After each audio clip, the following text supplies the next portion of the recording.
Today, ABC News is launching a new literary podcast called The Bookcase. Every week, father and daughter duo Charlie and Kate Gibson will offer book recommendations and have meaningful conversations with guests like Oprah Winfrey, John Irving, and Sue Miller, people who have had a profound impact in the literary world. Charlie and Kate Gibson, welcome to the show. Thank you so much for being here.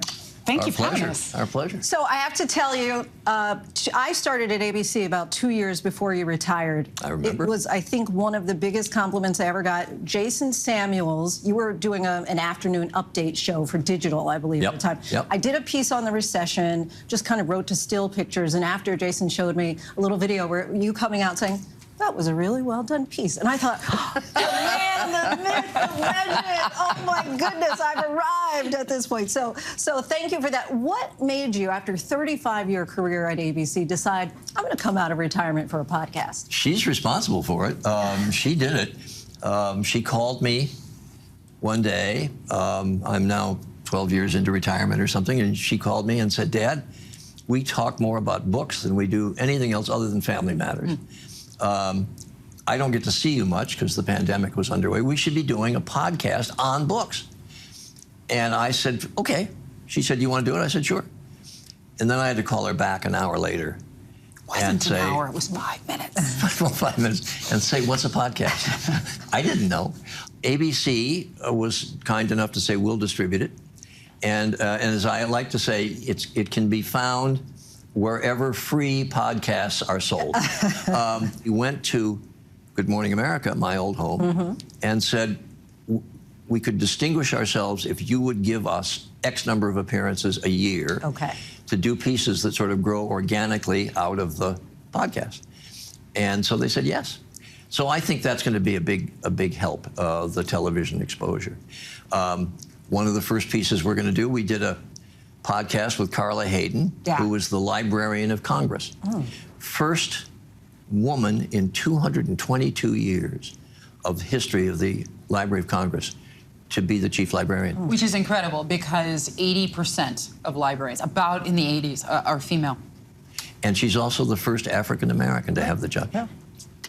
200 plus years. I love, first of all, that you committed to your daughter without even knowing what you were committing to. That's fantastic. But also, Kate, so it was your husband who said that your conversations with Dad were oddly compelling. Oddly compelling. Elaborate on that. Like, what did those, if we were a fly on the wall, what did those conversations sound like? Often they're debates. We have very different tastes in literature. So sometimes what I'm trying to get him to do is expand his horizons. I've been trying to get him to read fantasy, for instance. Don't get it. That's new for him. Like not the Lord of the Rings kind of guy. No, but he was the one out of the two of us that bought 50 Shades of Grey and read that. So I have just been outed. He's blushing. I am blushing. I wanted to find out what the phenomenon was. I just crossed my arms to reject all of it. And he did. I'm curious, because you said you have different interests.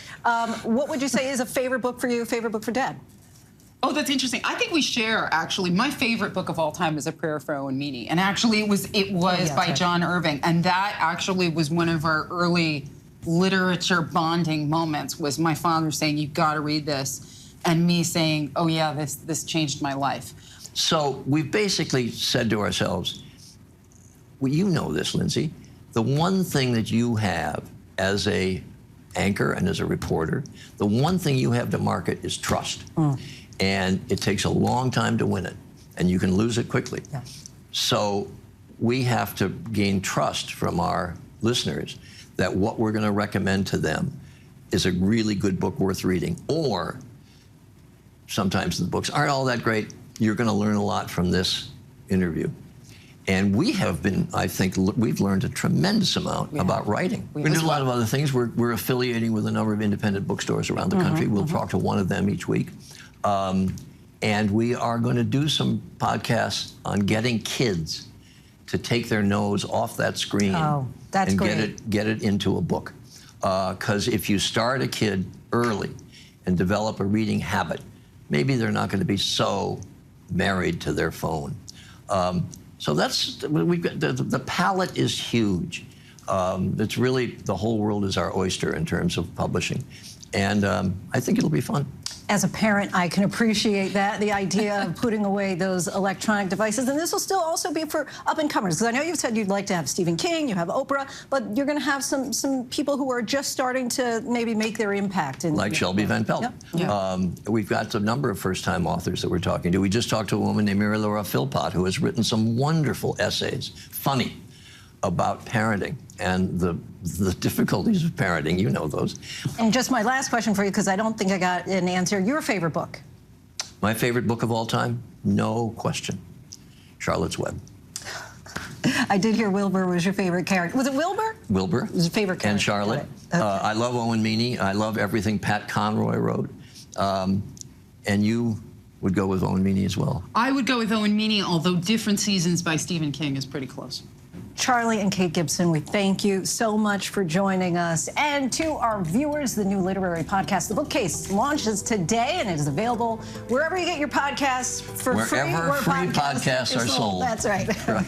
Thank you both. Linsey, it's a delight. Thank you. Thank you so much. Thank you, guys. Hi, everyone. George Stephanopoulos here. Thanks for checking out the ABC News YouTube channel. If you'd like to get more videos, show highlights, and watch live event coverage, click on the right over here to subscribe to our channel. And don't forget to download the ABC News app for breaking news alerts. Thanks for watching.